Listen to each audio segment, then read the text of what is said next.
Grabe ang nabawas sa traffic. Personal na pinangunahan ni President Ferdinand R. Marcos Jr. ang pagbubukas ng bagong Cavitex C5 Link Segment 3B na magpapabilis ng biyahe mula Parañaque hanggang Taguig sa loob na lang ng 15 minuto. Mas ikinatuwa ng mga motorista dahil toll-free ito buong buwan ng April, isang malaking tulong lalo na ngayong tumataas ang presyo ng gasolina at dagsa ang mga biyahero ngayong Holy Week. Sa proyektong ito, inaasahang libo-libong motorista araw-araw ang makikinabang, mababawasan ang traffic sa maliliit na kalsada at mas bibilis ang access papuntang Naya, Taguig, Makati, Pasay, Parañaque, Las Piñas at Cavite. Alright, magandang umaga sa inyo lahat at nandito naman tayo at nagbubukas ulit tayo ng isang connector road. Ito ay magbubuo ng koneksyon mula sa Cavitex hanggang sa C5. Itong section na ito ay Parañaque hanggang Taguig it's a 2-kilometer section at ang dadaan dito mga 36,000 na vehicles ang dadaan dito. Kaya malaking bagay ito kasi madidecongest, mababawasan ang traffic doon sa mga maliliit na kalsada dahil dito na lang dadaan. At yung biyahe na dati ay isang oras kalahati, magiging 15 minutes na lang. At napakalaking bagay yan dahil sa malaking savings sa oras ng mga commuter, unang-una.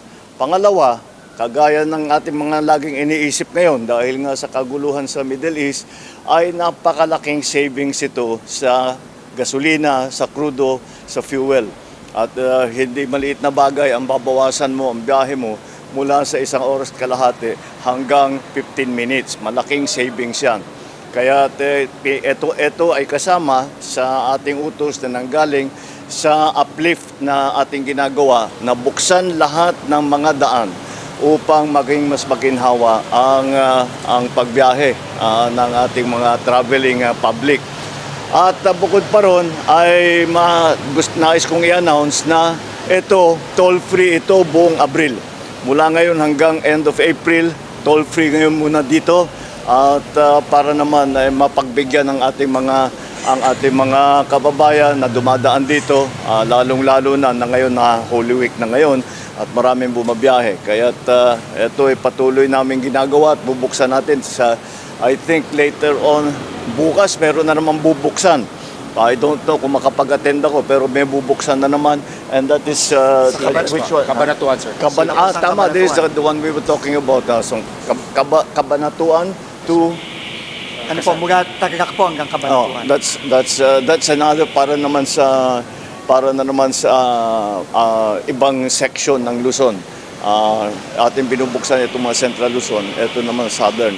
So, ayan ang ating ginagawa, patuloy ating ginagawa and ito ay suporta, bilang suporta doon sa ating ginagawa ng mga programa na lumalabas doon sa aming diskusyon sa uplift para matulungan nga ang transport. Ito specifically sa transport ng pinag-uusapan.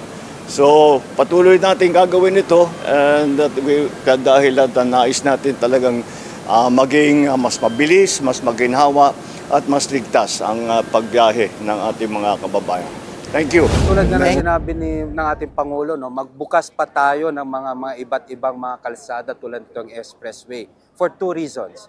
Una, yung pagtitipid ng ating konsumo sa langis. Dati-rati po ang pagbabiyahe dito mula Parañaque hanggang Taguig, umaabot po ng 1.5 hours hanggang 2 oras. Yun ay kung maganda ang trapiko. Ngayon po ay 15 minutos na lang. Imagine nyo po yung matitipid yung gasolina, hindi lang po yung oras. No? At ito po ay very timely sa ating dinaranas ngayon sa taas ng presyo ng mga langis. So yun po ang parating pinapaalala ng ating Pangulo, not only for the convenience, safety, pero mga cost-saving measures po na kailangan natin na ilatag through infrastructure. Mga kababayan natin, lalo na dyan sa PATX, kasi nagtaas daw po yung mga bus companies na kanilang pamasahe ay naka-freeze, pinlease po ni Pangulong Marcos yung pagtaas ng fare. So ano po ang magiging aksyon ng LTF? Tama po, at nakarating sa amin yung ulat na yan. Ang sabi nga ng ating Pangulo, ipagpaliban muna natin yung pagtataas ng pasahe. Kaya inaapura natin pagbigay ng subsidiya at mga iba't ibang programa ng ating gobyerno. So ngayon po nakadeploy po ang ating mga LTFRB personnel.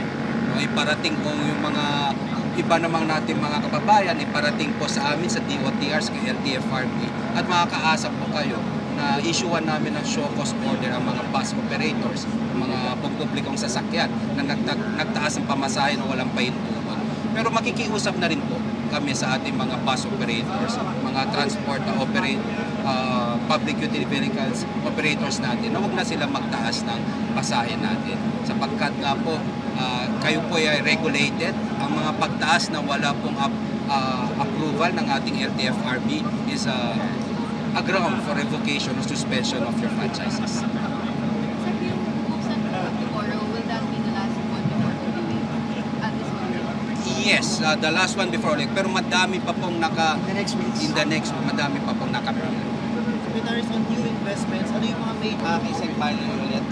Sa maritime sector naman po, kulang daw po ang vessels, lalo na sa Marinduque. Yes, nung wala pa tayong problema sa langis, kulang na po ang ating mga barko. Ngayon po, inaasahan namin, no, mas kukulang pa. Kaya po kausap na natin ang mga Coast Guard natin kahapon. At sabi natin, maglagay tayo ng mga barko ng Coast Guard sa mga strategic mga pantalan natin tulad ng Marinduque, Batangas at Calapan. Upang sa ganun, kapag may mga stranded na commuters tayo, nakahanda parati ang ating gobyerno. Pero inikayat din natin ang ating mga pasahero, ang ating mga commuters. Naglunsad po ngayon ang PPA, ng pilot testing, no, from Batangas to Calapan. Ito yung sinasabi ng ating Pangulo na sana mas convenient ang pagbabiyahe natin. Ito yung sinasabi natin online reservation assistance system para makita nila na through QR code kung meron ba silang masasakyan na ating mga shipping lines o mga barko. Upang sa ganun, hindi na po sila mamalagi sa ating mga pantalan kung wala naman sila masasakyan. Ganun pa man, no, nagutos tayo sa ating mga sa PPA na maghanda na rin ng maraming upuan. Pagandahin na rin ang ating mga facilities kasi alam naman natin ang ating mga kababayan pagdating sa mga ganitong panahon parati pong dumadagsa sa ating mga pantalan. So makakaasa naman po kayo na kapag may mga may stranded tayong commuters, no, nakahanda po ang ating gobyerno, ang DOTR, kasi yan naman po ang parating bilin ng ating Pangulo sa atin na siguraduhin may masasakyan at wala nga pong maiiwan. Before sa akin na oil shop, undersupply na tayo. Like how much undersupply tayo with the oil shop na gano'ng kalaki yung From based on our study and reports po from last week po ng mga 10% para nabawasan po tayo ng 10% kasi some of our shipping lines po, no, at kumbaga tulad ng para for cost efficiency and cost savings meron po silang hindi na rin po pinapabiyahe. So tayo naman sa Marina naglabas tayo ng relaxation order in the sense na yung pagdating sa scheduling medyo luluwagan natin scheduling para mapuno nila yung barko. Again, dapat wag overcapacity and overloading para yung biyahe naman nila sulit masasabi. About the airlines sector? Sa airlines, I was there yesterday. Ang kagandahan sa airlines kasi natin ng mga bumabiyahe, nakausap natin yung mga pasahero natin. Yung mga tickets nila, nabili pa nila dati. So ang bilang namin, 150,000, nadi pa rin tayo sa NAIA. May 7,000 decrease, pero more of the international flights pagdating sa Middle East. Yung sa ating mga domestic flights, ganun pa rin ang bilang namin. How's the capacity utilization of the domestic flights? Same pa rin, napakaganda naman ng ating ngayon, ng ating mga terminal ngayon, Terminal 1, 2, and 3. Ang pinapamadali natin ngayon is the movement of people. Parang kahapon po, nakita natin sa Terminal 1, maba ang pila sapagkat merong dalawang X-ray na hindi gumagana. So pinaayos natin kagad sa OTS. So in a matter of 2 hours naman po naayos. So we deployed more X-ray. Usually naman ang mga ganitong pila hindi natin maiiwasan. Ang importante yung reaction time ng government. Always with sense of urgency. Yun ang parating pinapalala sa atin. Sir, thank you pagdalaw sa number ng domestic flights despite the fuel. Wala po as of now. There are some of the flights po na sinasabi natin collapse and compress.